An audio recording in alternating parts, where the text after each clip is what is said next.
Hello, and welcome to the February IASB Update podcast. My name is Nili, Shah, and I'm the Executive Technical Director at the IASB.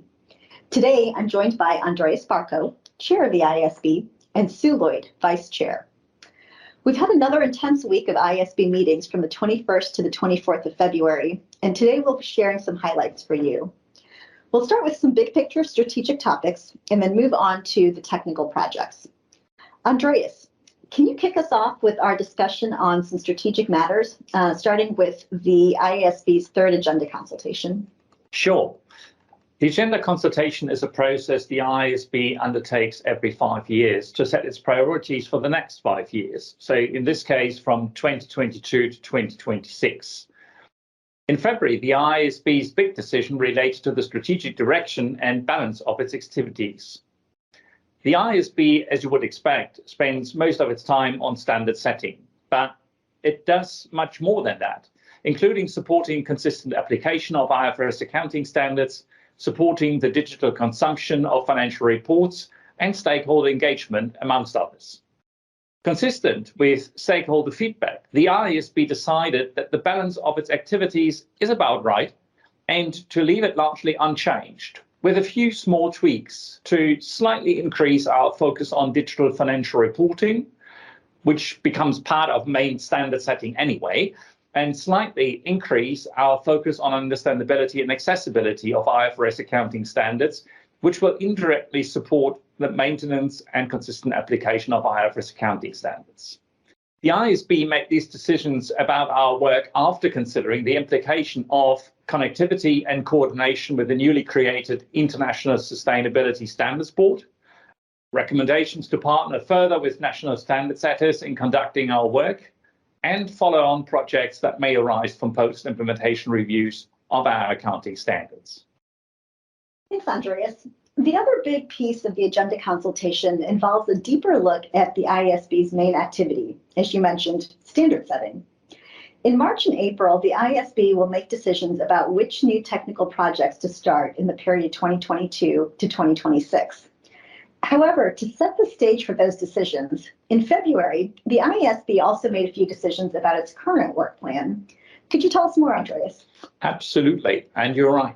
The board decided not to reassess the priority of projects on its current work plan and rather continue to progress those projects, with the exception of a narrow scope project on IAS 19 related to the availability of a refund of a surplus in a defined benefit plan. So, very specific issue. The IASB decided to stop this project based on the limited progress and complexity of the project and an assessment of the expected costs and benefits. Continuing with strategic matters, Sue, let's talk about post-implementation reviews.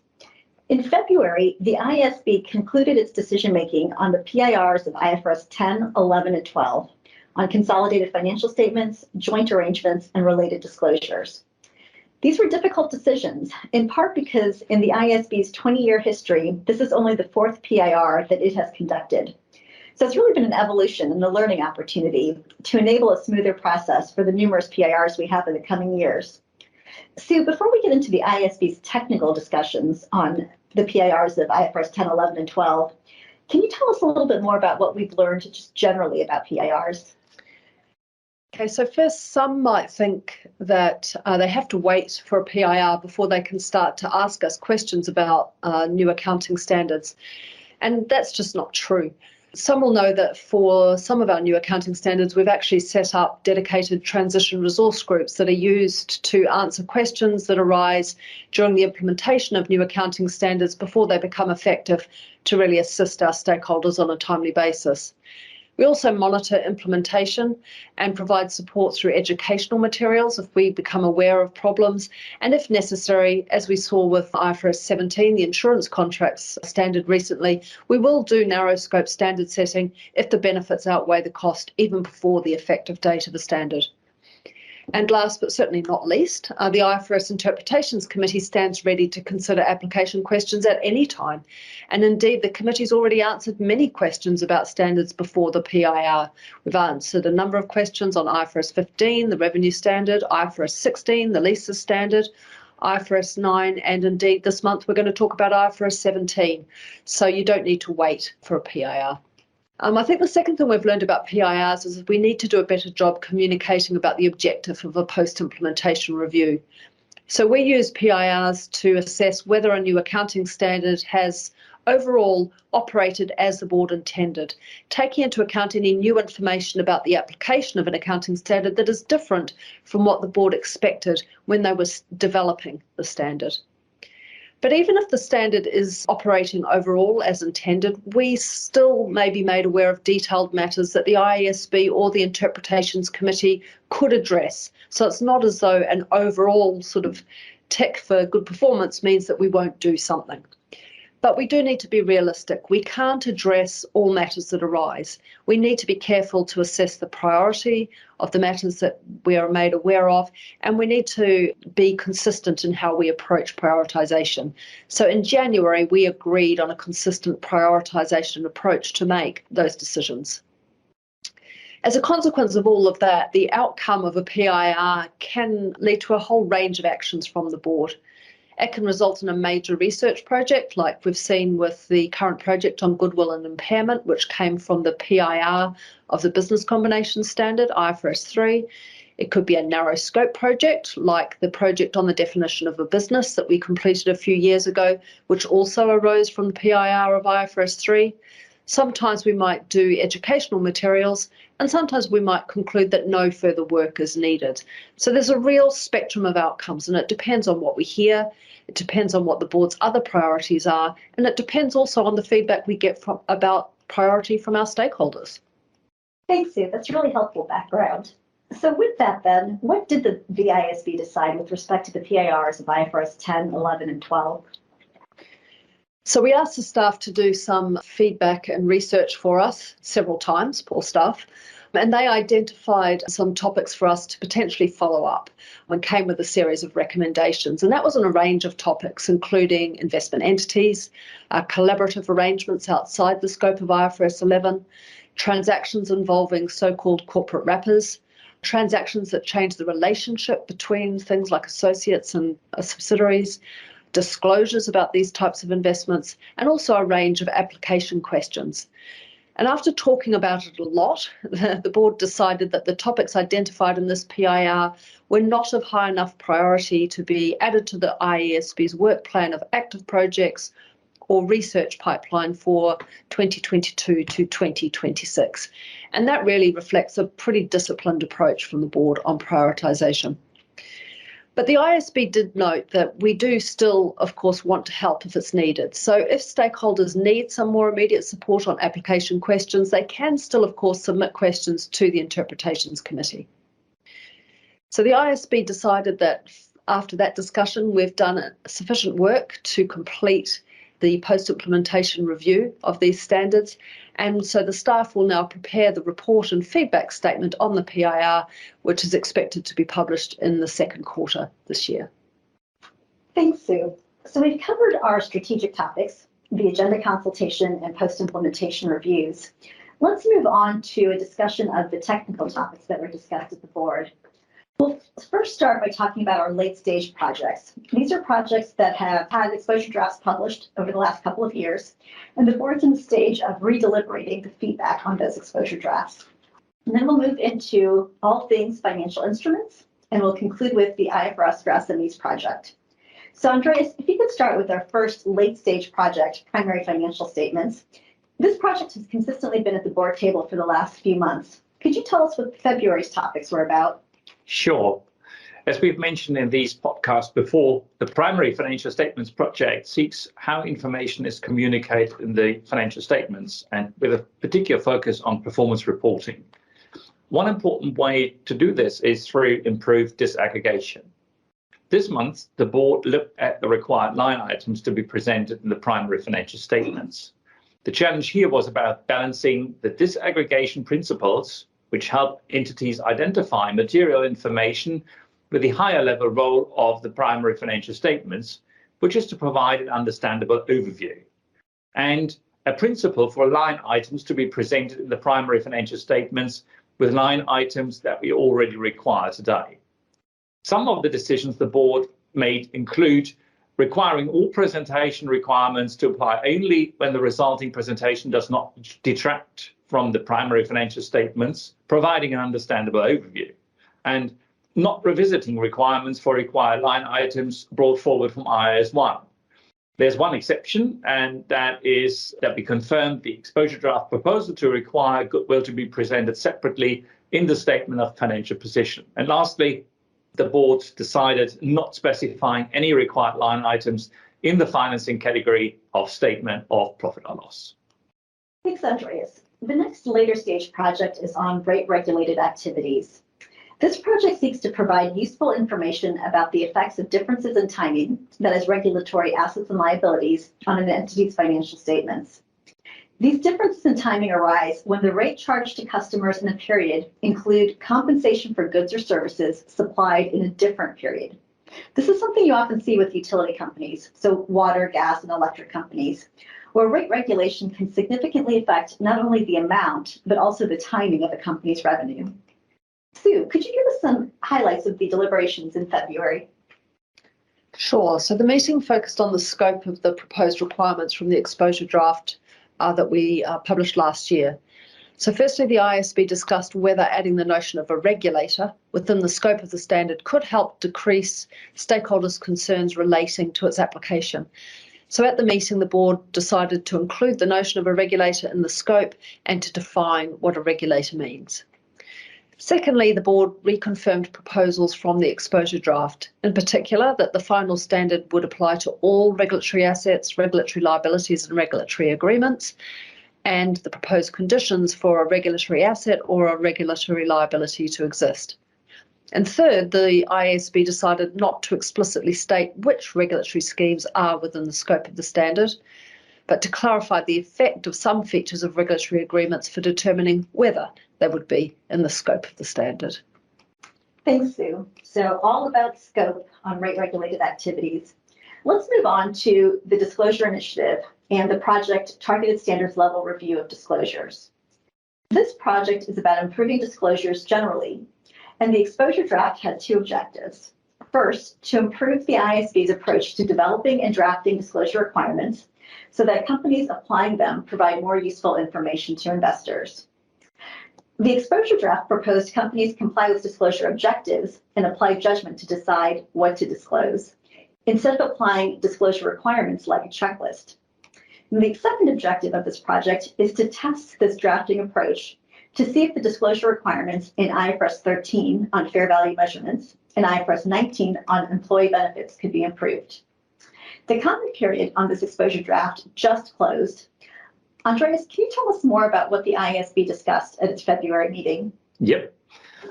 We discussed feedback from fieldwork with preparers and outreach with users.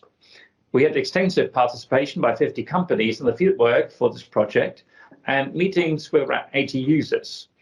We're grateful to everyone who took the time to provide us this input. It has been really helpful. Overall, most participants supported the IASB's proposals to work more closely with users to develop disclosure objectives. But beyond that, feedback was mixed about a move away from prescriptive requirements to the use of disclosure objectives. Some participants were very strongly in favour of the proposals, while some others very strongly are against the proposals.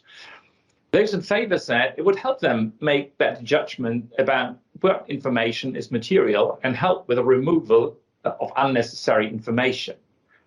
Conversely, those against were concerned about additional cost, the impact of the requirements on comparability and auditability of the resulting disclosures. They also questioned whether disclosures would actually improve. A proposed approach by some respondents suggested a minimum list of required items to satisfy specific disclosure objectives. We did not make any decisions, but the IASB will discuss feedback from comment letters on this exposure draft in the second quarter, so stay tuned. Thanks, Andreas. So that covers all of our late-stage projects where the IASB is discussing feedback on exposure drafts.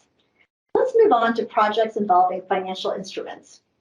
There was a pretty healthy discussion at the board table on our financial instruments with characteristics of equity project around stakeholder discretion. If you have been following this project, you're aware that FICE seeks to provide guidance on how the classification and measurement of financial instruments with characteristics of both liabilities and equities. Sue, could you tell us more about the discussion? Sure. So this month, the board was discussing practice issues around classifying financial instruments as debt or equity when they've got contingent settlement provisions.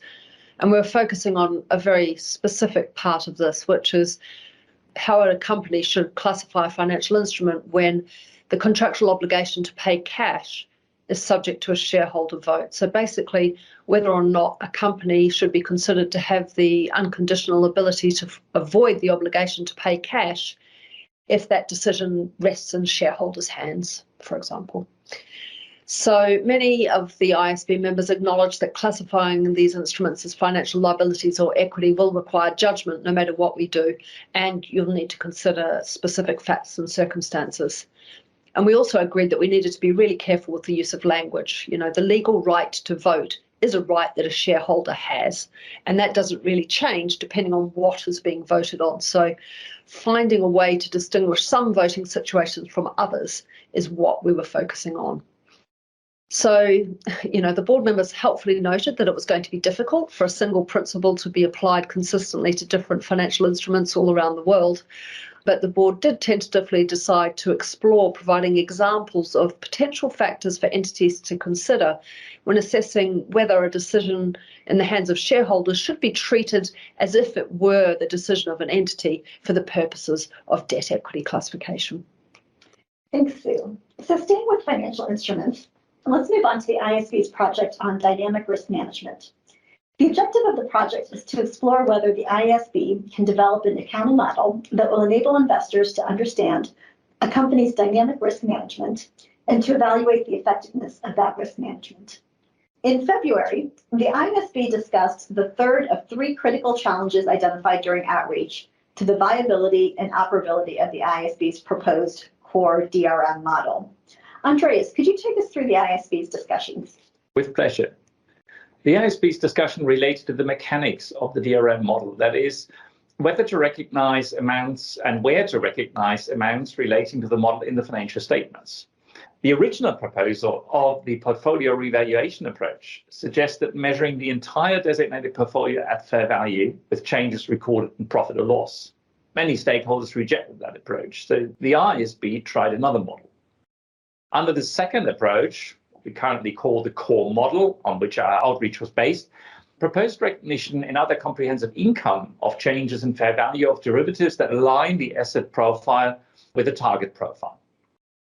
However, while stakeholders agreed that the model better captured the economics of managing net interest income, they expressed significant concern about the mechanics of the model. And this is rooted in the following fact. In contrast to the 2014 approach, the IASB had tentatively decided to use the mechanics of cash flow hedge accounting, which means that the changes in fair value of the derivatives used would be recorded in other comprehensive income and released as and when the cash flows hedged materialize. Similar to traditional cash flow hedge accounting, this could, and in certain cases does, lead to significant volatility in equity, which did trouble stakeholders. In February, the staff presented two approaches that would mitigate that effect. The IASB agreed with the staff that the approaches would better reflect the outcome of an entity's risk management.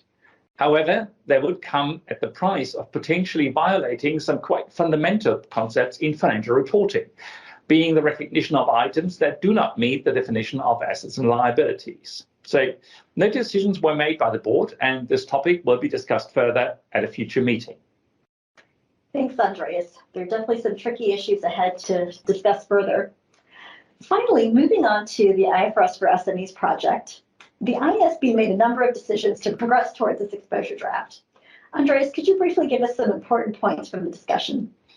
Yes, the IASB covered several topics and we had several papers. I won't go into all of them, but just reflect on the key decisions, and I will speak to the requirements that we have in Ifrs 9, simplifications to Ifrs 15, and Ifrs 3, business combinations. So in Ifrs 9, we focused this time on the impairment provisions, and the IASB decided to require the use of the expected credit loss model for all financial instruments measured at amortized cost, and apply the simplified model to those, except trade receivables and contract assets, for which the incurred loss model would continue to apply.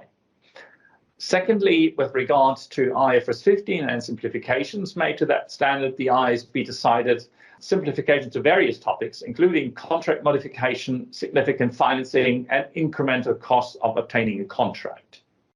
Then lastly, on IFRS 3 business combinations, the IASB decided to align the definition of a business to the amended definition from 2018 in Big Gap without introducing the rebuttable presumption, therefore confirming its tentative decision at the December 2021 meeting. Thanks, Andreas. Before we conclude, we have one final update related to a narrow scope project on a lease liability in a sale and lease back. In February, the IASB made decisions about transition and effective date, and now the IASB expects amendments to be published in the third quarter of 2022. As we wrap up this podcast, we want to give you a big thank you, Sue. Would you like to say a few words? Oh, yes. My last podcast as the Vice Chair of the IASB. And I think I've been doing these podcasts since the very first one when we started them as a sort of experiment. So I've been here to the bitter end and I've enjoyed doing them. You know, I've enjoyed being an IASB board member and vice chair very much. It's been an honour and a pleasure most of the time. And I think today I was reflecting as I looked at the script, it's pretty fitting that this is my last podcast, because those of you who have listened to our podcasts over time will know that, you know, an attempt at humour at various points in time, I've pointed out that the only person who would ever be given dynamic risk management to talk about was me. And so today, with Andreas taking the mantle, it's fitting that should be my swan song for the IASB podcast. So with that, farewell, but maybe I'll get invited back for a guest appearance in the spirit of connectivity at some point in time. Very good. Perfect. I'm quite certain we will be hearing from you many, many more times in the future. Thank you, Sue. Thank you for all your contributions. It's been an absolute pleasure to work with you in this capacity, and I'm looking forward to working with you further in your new role. With that, we'll conclude our February podcast.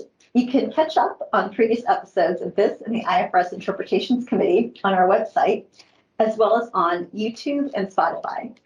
If you like this podcast, please do take some time to rate, review, and subscribe on your preferred podcast player. Remember to tune in next month.